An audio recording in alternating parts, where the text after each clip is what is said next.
So if we examine the ways that the great sages of history have attempted to teach that which cannot be taught, which is the truth of non-duality,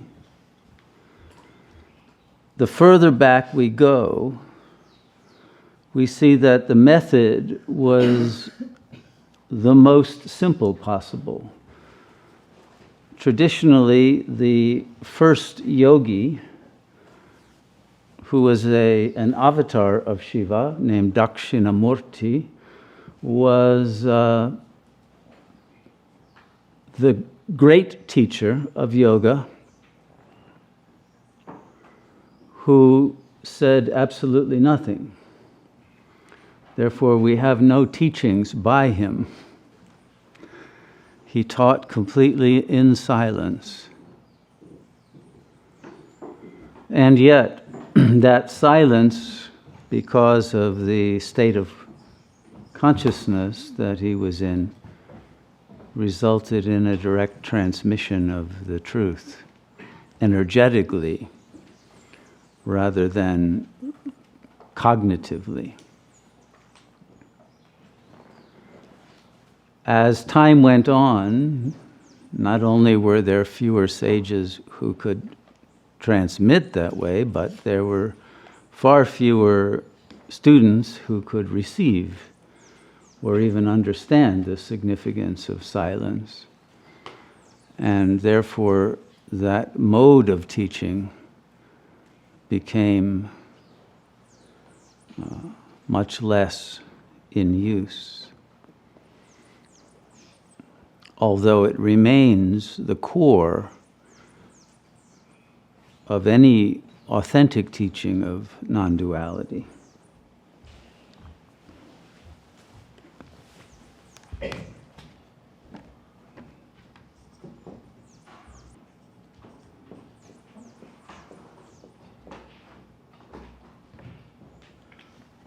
The second method is to give very concrete and brief instructions as to how to do atma vichara, or how to do Zen, or how to do whatever is the name of the practice. But the practice, the sadhana, if it is a teaching of non-duality, is always ultimately going to be the same. And that instruction amounts to discovering the truth of the answer to the question, who am I? What is the I? What is the nature of being or self or mind or Buddha or whatever term is used to signify ultimate reality? But there will be very simple instructions given. And those instructions, for the most part, people will be unable to follow,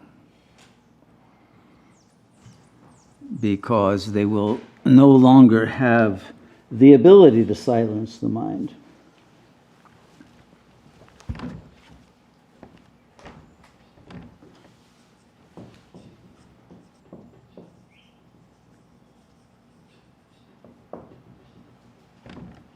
So then the teachers went to an attempt to make it more real for people by developing elaborate descriptions of ultimate reality.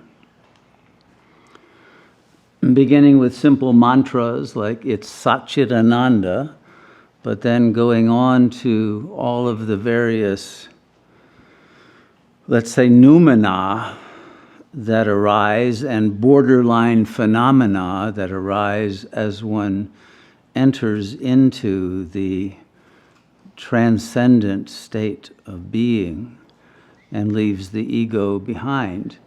The nature of that unlimited consciousness, as it is described, if it is described accurately, the terms of description itself, if people can get it, can help them sink into that state. And so there would be terms that would range from peace and serenity to ecstatic love, joy, bliss, clarity, intelligence, stability, changelessness. All of these terms that we're used to would be given as a description of the aim to arrive at, but as time went on, people were unable to reach that state even with a clear description of what it is like. And any description can only vaguely describe what it is like, because it is not like anything, and it is indescribable. But terms that can at least give one a sense of what one is letting go of, what remains when the illusion is peeled away, can help one to stabilize, at least temporarily, in such a consciousness. Well, when that stopped working,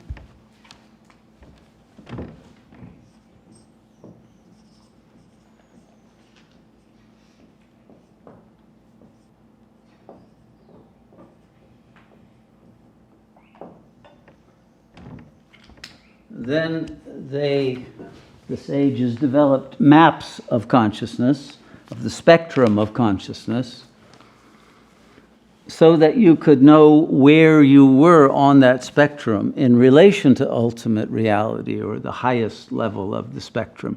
So the Kundalini map is the essential map, but variations of that were developed. Kabbalah has its own map using the Sephirot, etc.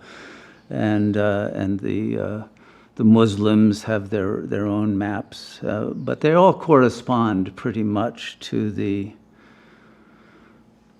same understanding of the developmental stages of psychological and spiritual maturation that one must go through in order to be able to let go of the ego. And so the map can help one to locate where one is resonating and what needs to happen in order to take the steps to get deeper into consciousness. But the map is not the territory. And so you can become very intelligently familiar with the map and still have no direct realization. But nonetheless, it's useful if one seriously reflects upon where their consciousness is stuck on the way toward realization of the self, and is determined to get unstuck. The determination is the key.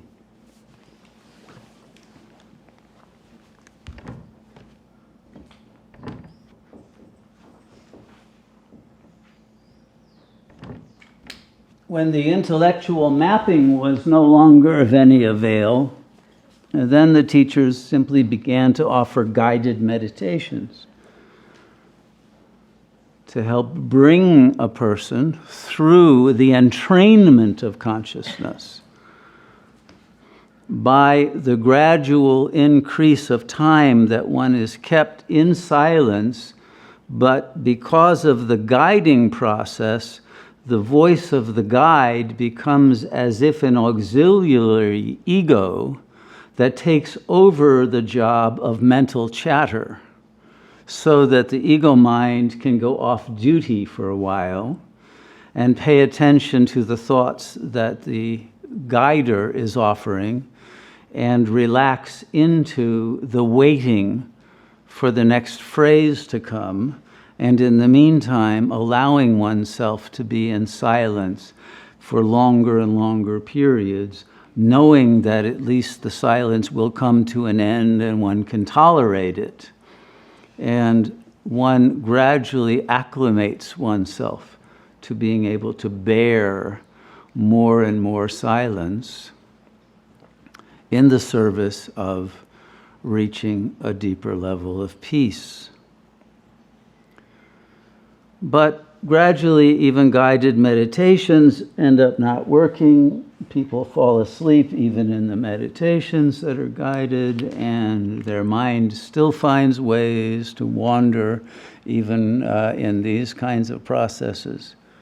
And so the attempt to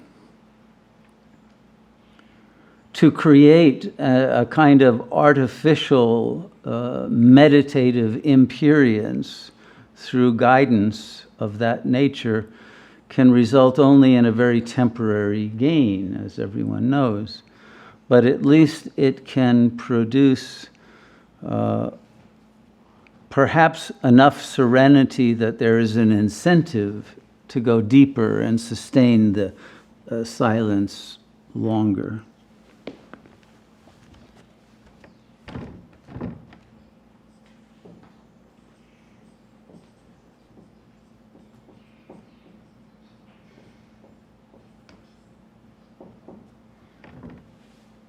And when that stopped working, they decided, well, what we need is to exhort people, to recommend strongly that people become devoted to God, to the love of God, and to a life of virtue and dharma, so they could clear away some of the garbage in the mind, some of the unnecessary karmic suffering.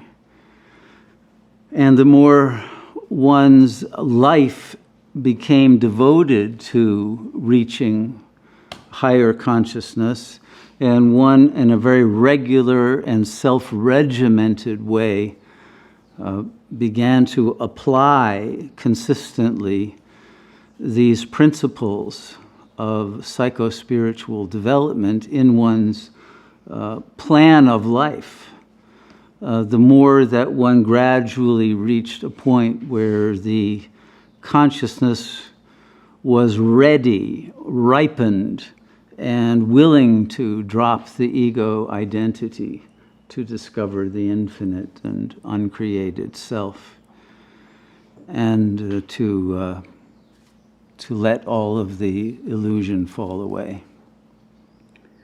But gradually, even the exhortation to virtue and dharma became useless because a social system was created in which the opposite was exhorted upon one. When people became indoctrinated to live for pleasure, for money, for immediate gratification, and for a dumbed down version of consciousness that was not interested in these subtleties or ascetic practices or even having the patience that it takes to develop a meditative practice in an authentic way.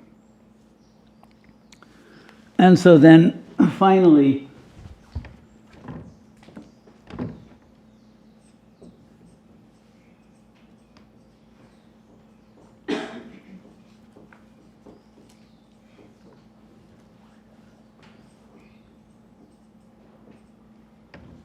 the last means was that of deconstruction of the ego,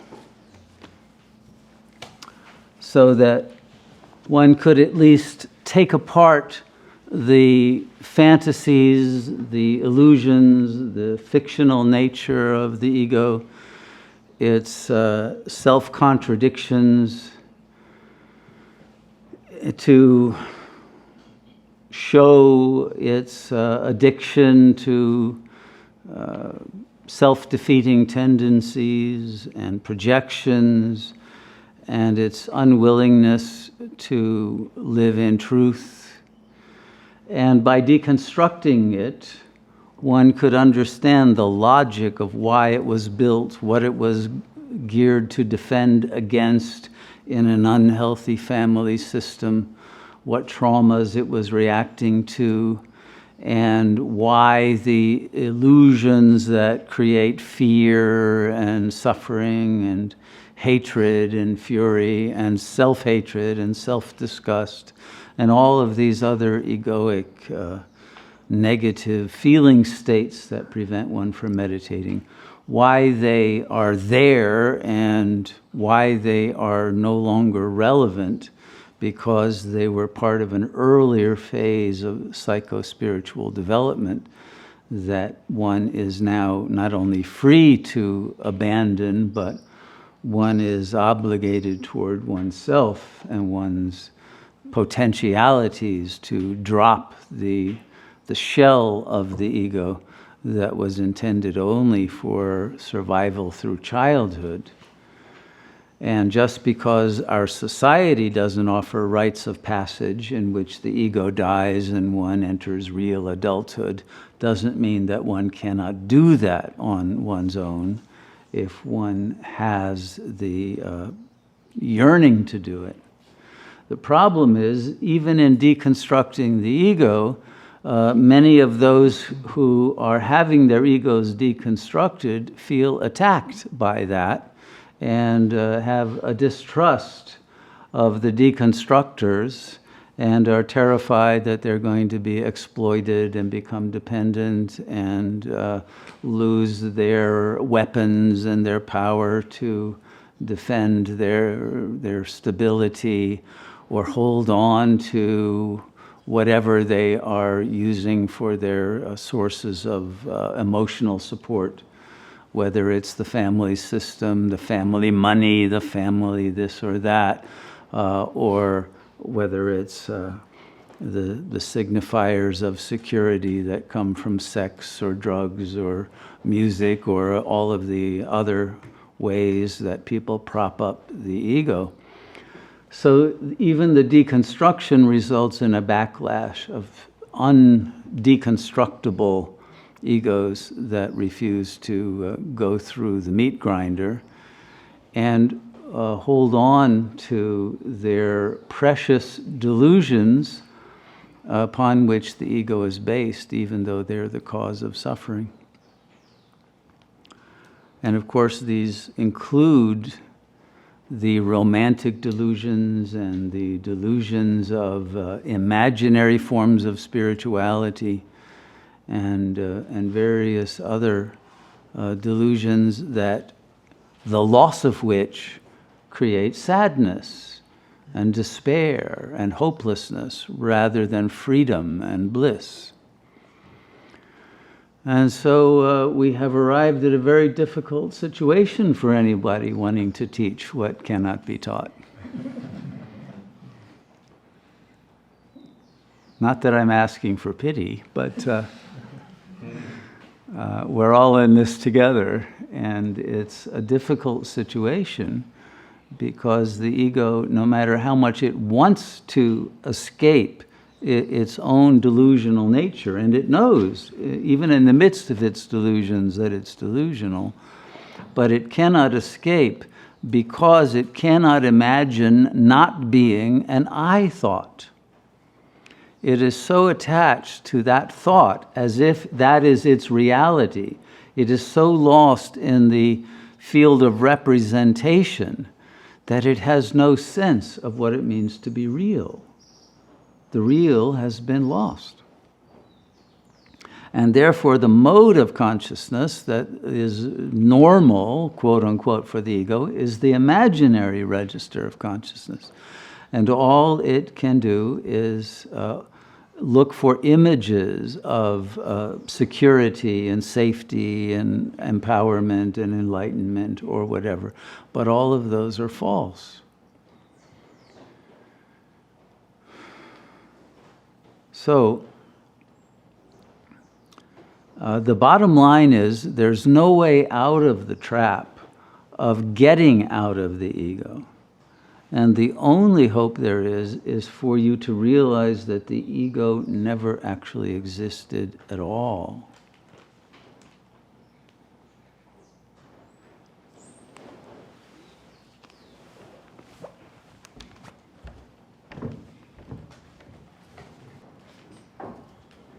So,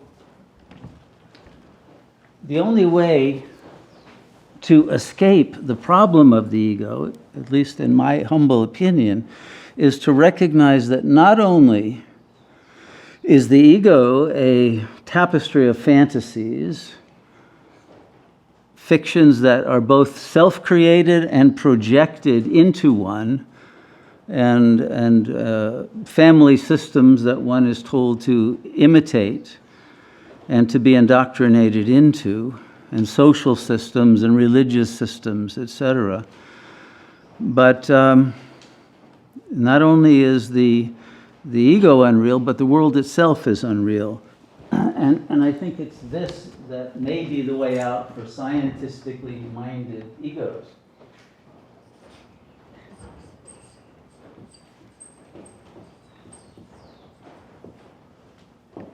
So even scientists admit that the world is miraculous. It cannot be explained. Even if they try to explain it with the Big Bang, they can't explain how did that little singularity get there that went bang. The whole universe is unexplainable by science, and it's hopelessly unexplainable by science. The world should not be, and philosophers are always asking, why is there something rather than nothing? Well, who says there's something rather than nothing? Only the illusion of the something is saying that. But in any case, the world is an unexplainable miracle. And I think we need to accept that, because the scientific attitude is to say, oh, no, it's a product of cause and effect, and we can, create the formulas and the mathematics, and we can recreate the entire universe and produce copies of it, etc. But it's not the case. Whoever thought this universe into being is not anyone in this room, or in MIT or Harvard or anywhere else. So let's get very clear that if we're dealing with an intelligence that has brought this universe into being, it's an intelligence that you want to reach. But the world itself can't be explained without that intelligence.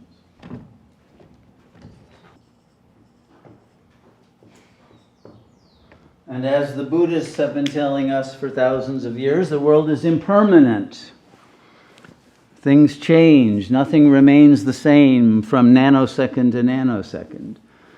And so therefore, if you're believing in any world, whatever world you happen to be believing is already gone before the belief can even be formulated in your mind. You can't step in the same river twice, as Heraclitus said a long time ago.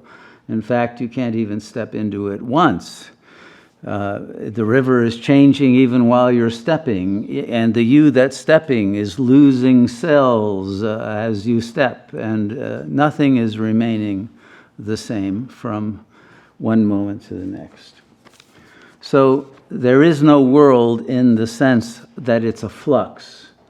And because it's a flux, you who are in the flux cannot know where this river of time is going to take you. The flux is unknowable.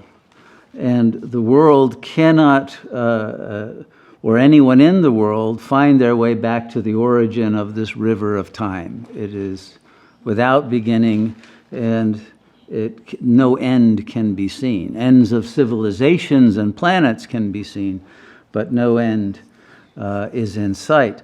But whatever is impermanent, cannot be defined, cannot be said, oh, this is real, this is true, of anything that happens or appears within the world. All of that is changing. And so we cannot really say that there is a world. There is something in progress, but it is nothing that is real at any moment, nor is time real. Okay, so the latest scientific theories have agreed that not only is time not real, but matter is not real. They used to think that the world was made of particles, or particles of particles. And now quantum physics has destroyed that. and turn to energy as the source. But energy itself turns into being nothing more than information. But information is very interesting because you need a consciousness to interpret the information. And it's not the information you're reading in a book, it's the information that is coming not only to the senses, but coming to levels of consciousness that are beyond that which pertains to the ego. And so there are waves, vibrational frequencies that are in the air. We're not aware of them. Radio waves, if we had a radio, we could turn it on and be aware of them. But otherwise, you're probably not able to pick them up. There's all kinds of vibrations and phenomena that you're not able to receive. And the more psychologically and spiritually sensitive you become, the more you're able to perceive that there are non-physical entities and presences in the space that others who are at a denser level of consciousness cannot perceive. And so as we grow into higher levels of interpreting this subtler and subtler information that we are receiving, the nature of what we consider the world to be changes, and changes radically.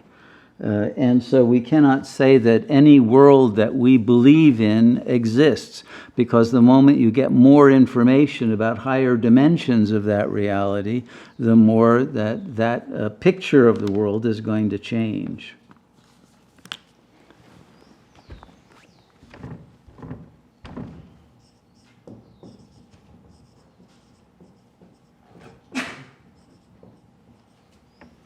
Moreover, those who have really reflected deeply upon the nature of the world recognize that you're only aware of the world because the world, or any phenomenon that arises that you consider part of the world, is only an appearance in consciousness.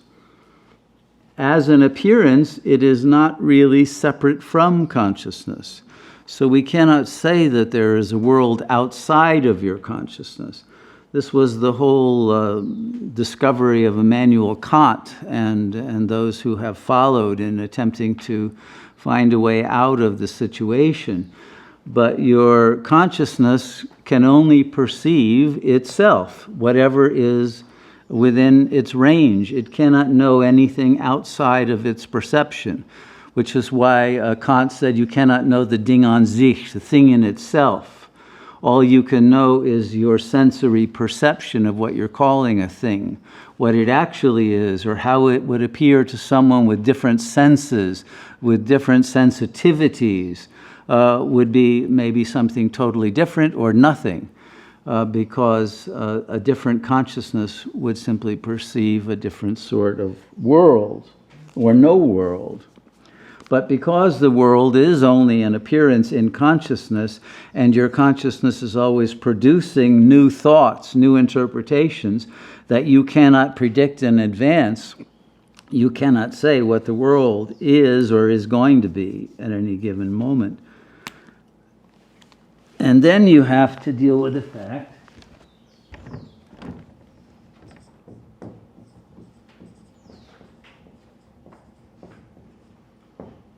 not only is the world unexplainable, but consciousness is unexplainable. Science certainly cannot explain consciousness, and really hasn't even tried very hard, except to try to convince people to accept that it's simply brain activity. But anyone who's done any work with those who've had out-of-body experiences and near-death experiences and other paranormal sensitivities knows that consciousness cannot be a function of the brain, even though the brain may be a transducer of consciousness. It may receive it and translate it into motor activity for a particular organism. But what consciousness is not knowable by science, because science has to use consciousness to try to discover consciousness, and therefore it can never discover itself. It's always a step behind itself.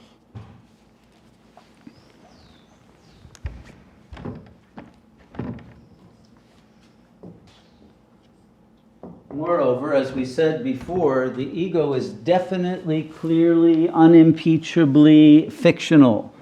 You cannot deny it. It's an artifact of the system you were raised in. You created a set of self-images and personality strategies and subpersonalities. None of them have any reality.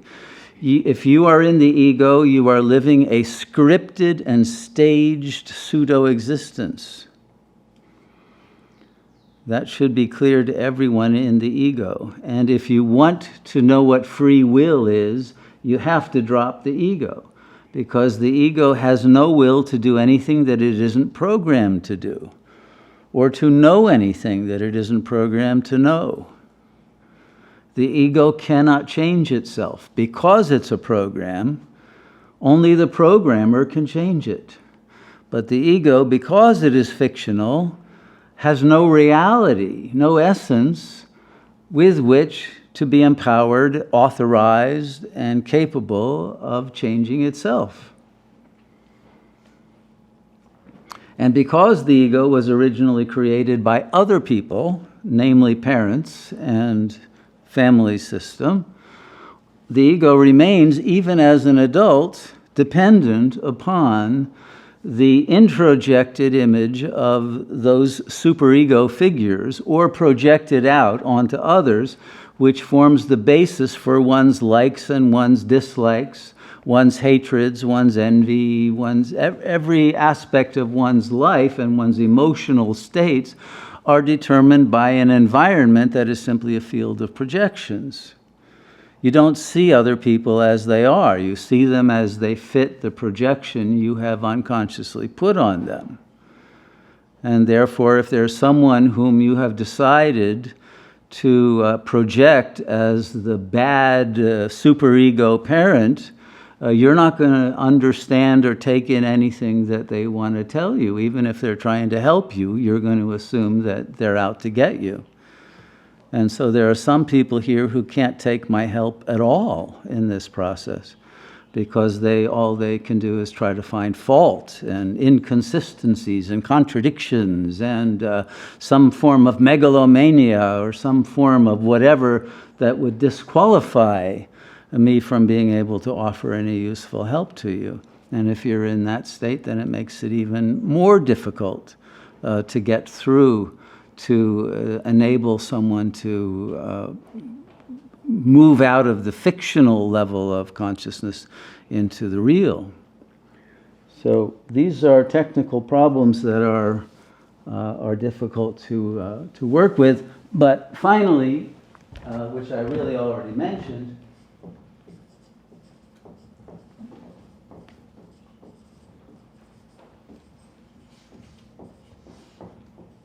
there are paranormal events that happen.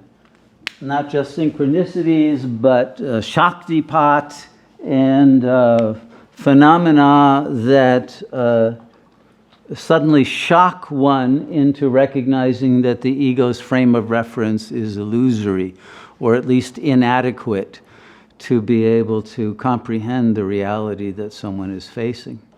And so therefore, in order to break through this fictional identity, more and more paranormal kinds of phenomena are happening in the world these days, which include the UFO phenomenon and others that we're studying. But there are also different kinds of paranormal phenomena that will have a direct impact upon the individual that may not be public phenomena, but imperiences that come, which can be in the form of very powerful dreams, or very powerful synchronicities, or very powerful messages that one gets in a non-ordinary way that can open the mind up to levels of consciousness beyond the ego.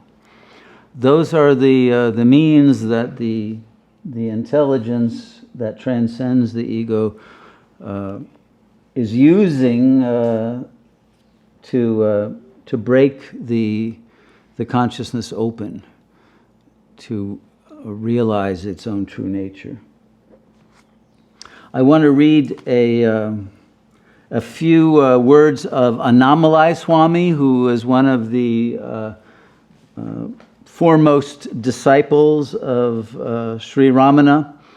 He was the main builder of all the buildings in the ashram, and walls and efforts to keep the ashram safe from flooding and various other things. He worked on many projects. So and then at one point he was given a very paranormal realization that put him into a samadhi state that brought his ego to an end, and he retired. And people came to him for instruction and teachings, and he gave them. So I want to read a few things that he said about his own relationship to Sri Ramana. Bhagavan watched me very closely in the years that I served him in the ashram. One time I went to the mother's temple where many people were talking about worldly matters. Bhagavan called me back saying, "Why do you want to go and join that crowd? Don't go to crowded places. Don't talk about worldly things with people. If you move with the crowd, then their vasanas will infect you." How many can relate to that? And how many people let their vasanas be infected by others? It's one of the main obstacles on the path. Bhagavan always encouraged me to live a solitary life and not mix with other people. That was the path he picked for me. Now, yes, other people got different advice that was equally good for them. There are some people who have socially important obligations and tasks that require interpersonal contact, but he fortunately did not, and so he went faster than most. But while Bhagavan actively discouraged me from socializing, he also discouraged me from sitting quietly and meditating during all the years I was working in the ashram. If Bhagavan ever saw me sitting with my eyes closed, he would call out to me and give me some work to do. He literally didn't let him meditate. That should be some comfort to you, I think. On one of these occasions, he actually told me, "Don't sit and meditate.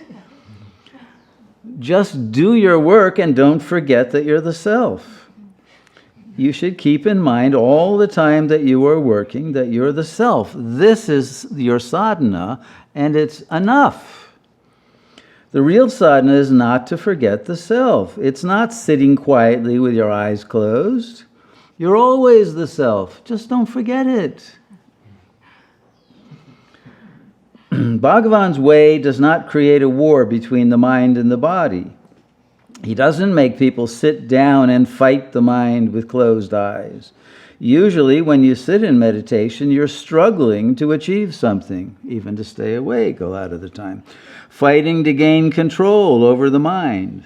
Bhagavan did not advise us to engage in this kind of a fight. He told us there's no need to engage in a war against the mind because the mind does not have any real existence. The mind is nothing but a shadow. He advised me to be continuously aware of the self while I did the ordinary things of everyday life, and that was enough. If you understand the self and you realize you are the self, everything will appear to you as your own self. No problems will ever come to you while you have this vision. Because you are all, and all is the self, choices about liking or disliking will not arise. If you put on green-tinted glasses, everything you see will appear to be green. If you adopt the vision of the self, everything that is seen will be the self, and the self alone. So these were Bhagavan's teachings for me. If you want to understand the self, no formal sadhana is required. You are always the self. Be aware of the self while you're working. Convince yourself that you are the self, not the body, not the mind. And always avoid the thought, I am not the self, or I am the ego. Avoid thoughts that limit you, thoughts that make you believe that you are not the self. I once asked Bhagavan, but you are at the top of the hill. You have reached the summit of spiritual life, whereas I am still at the bottom of the hill. Please help me reach the summit. Bhagavan shook his head and answered, it will be enough if you just give up that thought. This thought, I'm at the bottom of the hill, is nonsense. If you can do this, there'll be no difference between us. It's just your thoughts that are convincing you that I am at the top and you're at the bottom. Just give up this illusion of difference, and everything will be fine. Don't adopt attitudes such as those that automatically assume you are limited or inferior in any way. On another occasion, I asked Bhagavan, nowadays many people are crossing big oceans by plane in very short periods of time. I would like Bhagavan to find us a good device, a jnana airplane that can speedily transport us all to moksha. And this time Bhagavan replied, look, we're both already in a jnana airplane, but you don't seem to know it. In his answers to me, Bhagavan would never let me fall into the false belief that I was separate or different from the self, or that I was a person with a mind and a body who needed to do something to reach some exalted spiritual state. Whenever I asked him questions that were based on assumptions such as these, he would show me the error that was implicit in the question and gently point me back to the truth, the self. He would never allow me to entertain wrong ideas.